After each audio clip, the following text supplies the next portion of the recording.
Hello there, lovely people. It's Alex from Nintendo Life here, and today we're reviewing for you Pokémon Scarlet and Violet, the Indigo Disc DLC, available for the Nintendo Switch. This review was originally written by the superb Alana Hagues, and has been adapted for video by me. But anyway, that's more than enough waffling, let's dive right into things.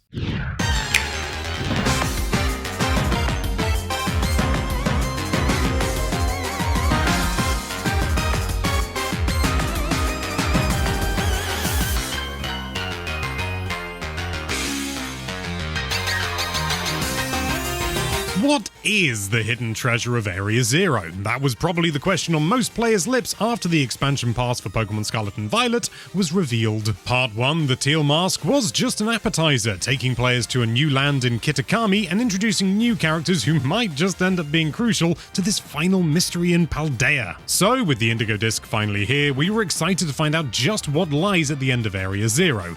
Well, we're slightly disappointed with the answer. Area Zero, the final part of the base game, is one of the series' high points. It's absolutely wild, and if you haven't beaten Scarlet and Violet, you're in for a treat. So the prospect of returning to this final area to uncover some hidden secret was always going to be a huge draw.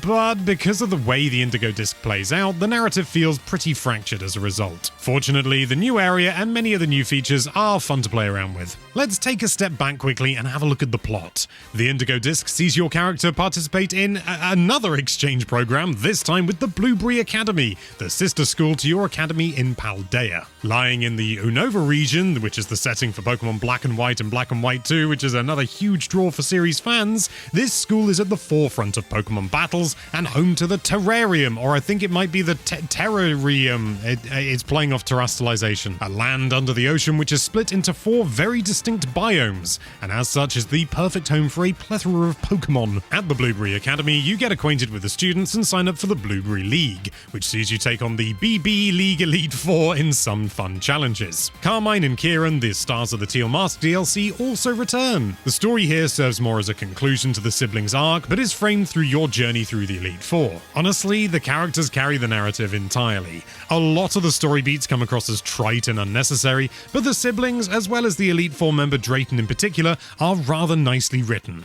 It's a shame everything else is so ho-hum. The return to Area Zero only makes up the final hour of this 6-ish hour adventure, and it all feels a little bit tacked on. Terrapagus is a cute legendary and helps us introduce a new Terra type, but compared to the legendaries of the Teal Mask and even the base game, it feels incredibly underutilized. The hidden treasure at the end of the expansion pass doesn't shine like we expected it to, so it's hard for us to not come away a little bit let down. We know that Pokemon hasn't always been known for its story, although given that the Blueberry Academy is in Unova, the region where arguably the best Pokemon game story comes from, it is a little ironic. But the way things wrap up here just feels rushed, save for some good character development. Fortunately, there are plenty of good things about the Indigo Disc, great things even. First of all, the music. Many of the battle tracks in this DLC are remixes of the battle tunes from Black and White, and they're glorious. And the new songs here introduced range from the extremely hummable to downright rocking. Music has long been the series' strong point, but these tracks here also help to make the Terrarium one of the best places to explore in the entirety of Scarlet and Violet. The 4 biomes, Savannah, Canyon, Coastal, and Polar, are all incredibly unique, packed full of mountains, rivers, flowing hills, and all sorts of different terrain. It took a while for the game to finally utilize the huge open spaces, but the Terrarium takes advantage of that with aplomb. You can use many of the unnaturally colored blocks dotted around the Terrarium to platform your way across large gaps and up sprawling mountains. Regional form Pokemons from previous generations are back, but there's not just old stuff, there's new stuff as well, like the new Blueberry quests. Short little rewarding objectives to help build up Blueberry points, which are referred to as BP, that encourage you to utilize all of the game's features, from auto battles to TM crafting, and even catching Pokemon, and even sneaking up on Pokemon and performing a thing which I genuinely didn't know was a thing. It feels like a little slice of Pokemon Legends Arceus and those Pokedex tasks you got. It's a bit of a shame then that building up BP is such a grind. Most of the early game quests give you between 10 and 50 BP, with the occasional one awarding 100, maybe a bit more, and even climbing the ranks to earn more BP takes quite a while. It's especially noticeable when that BP can be spent on new ball-throwing forms, decorations for the League's room, and unlocking more Pokemon in each biome, which can cost anywhere between 50 BP and a whopping 3,000 of those points. The variety of activities on offer is at least pretty refreshing. The blueberry quests allow you to dig into your entire kit, and you can eventually unlock flying, which means you can travel all across Paldea, Kitakami, and the terrarium with ease, though flying is incredibly slow. We also love the new Synchro Machine, a new device that allows you to run around the terrarium from the perspective of any of your Pokemon, and some of these animations are adorable and hilarious, sometimes in that order. Just explore the terrarium as a Kamala at some point, you won't regret it. Ultimately, battles take center stage in this DLC, even more so than in the Teal Mask. Fighting the Elite Four poses a bit of a challenge if you're not at the right level, and even then you may have to use 1 or 2 more potions than you usually would. Add in the fact that every trainer battle is a double battle, and that means you'll have to think about party composition a little bit more than usual. Overall, it's still a way off the series' hardest battles, like Red in Pokemon Gold and Silver, and even the final boss in Legends Arceus. Whoa! And our team was never completely wiped out, even in the tough final fight in Area Zero, but it's a welcome step up that the game desperately needed. Why, it's been long enough, we can't ignore the Q-Fent in the room anymore. Performance. Is it better?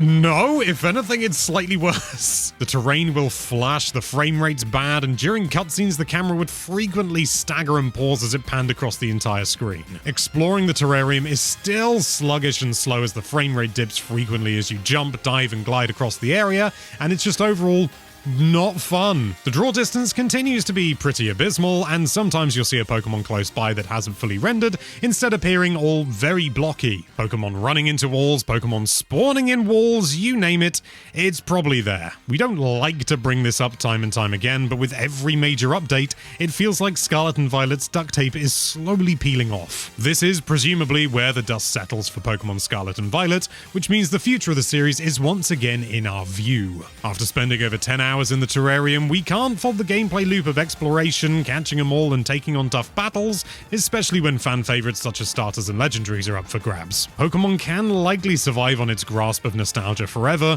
and the game is at least still fun to play, but once again, this DLC serves as yet another reminder of the flaws of Scarlet and Violet. The Indigo disc takes a few steps forward for the base game. There's some genuine challenge here, there's a nice variety of activities, and a fun new world to explore in the terrarium. If you love Pokemon, you're absolutely going to enjoy what's on offer here. But the DLC drops the ball in terms of its narrative, offering an unsatisfying and rushed conclusion to Scarlet and Violet's story, along with the grindy BP system and the ever-present performance issues. It's fun at best and disappointing at worst, with a whole lot of missed potential left on the picnic table.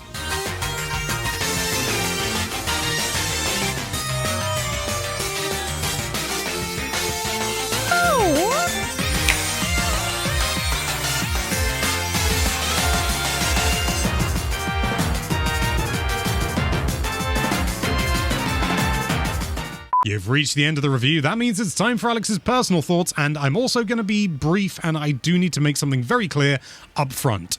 In order to get the footage for this review, I had to grind through the main campaign, the main Paldea stuff, because I hadn't completed it, and it's required to play the DLC fully. And I didn't want to have to do that. I basically forced myself through it, so I am no doubt more jaded from having to force my way through a game that I wasn't enjoying in order to play some DLC for a game that I wasn't enjoying. As much as I believe my critiques to be reasonable, it would be unfair for me to not make that apparent before discussing them. In short, there was very little in the Indigo disc that really appealed to me besides the character development of Kieran. That was it. I actually really liked that. That was, you know, it was not the most, like, original direction they could have gone, but it made sense given the character's character, and it was the right direction to go, the right way to change things up.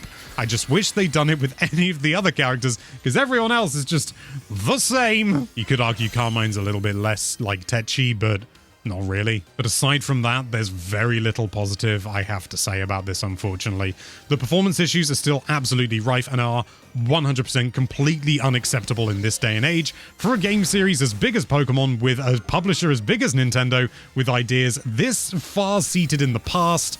It's just not acceptable. But the fact that the new map is this kind of mishmash of different biomes so that they can just throw any Pokemon in there and say, look, it fits, you can catch any Pokemon. Like, I get it. It's a very efficient way to do it. And they do lean into the fact that it's kind of artificial, you know. It's not really like nature. It's a terrarium. So they have leaned into that at the very least. But at the same time, it's it just doesn't mesh well. The whole thing's kind of a rabbit hole, and it just exists in its own little world. And I just feel that that's one of the easiest and least interesting ways that they could have approached this. That's not to say there aren't things I do like about the terrarium. There's one thing in particular, and there are these little like craters, and you see, and I saw them and I was like, whoa, actually something interesting in the landscape. I went there, went inside. There was a Trapinch because it's the antlion Pokemon. It makes perfect sense for a Trapinch and antlion to be at the bottom of a pit like that. That's how antlions work. That was honestly kind of wonderful, and I don't know whether my bar is so low that was really exciting to me, but that was really exciting to me. Still would have been better if I couldn't have seen the Trapinch, really obviously, but at the same time, I'm just pleased it was there. That thought, that you know, one developer went, you know what, let's do this, and it got through, and for that, I'm very happy. The Synchro Machine does almost nothing for me. It's a fun idea in theory, but the execution is so bare bones. There isn't even, like, you can't even jump because they don't have an animation for it. So you're literally just wandering around as a Pokemon, and you've got an attack button, but you might as well just walk into the enemy Pokemon you want to defeat, because that will also just defeat them. For me, the Indigo Disc boils down everything about Pokemon Scarlet and Violet that I did like, and everything that I didn't like, into this little microcosm of kind of concentrated stuff. I mean, it's got some new ideas, but none of them are fully realized. And as a result, I'm left with the same feeling I had with Pokemon Scarlet and Violet, which is just basic disappointment.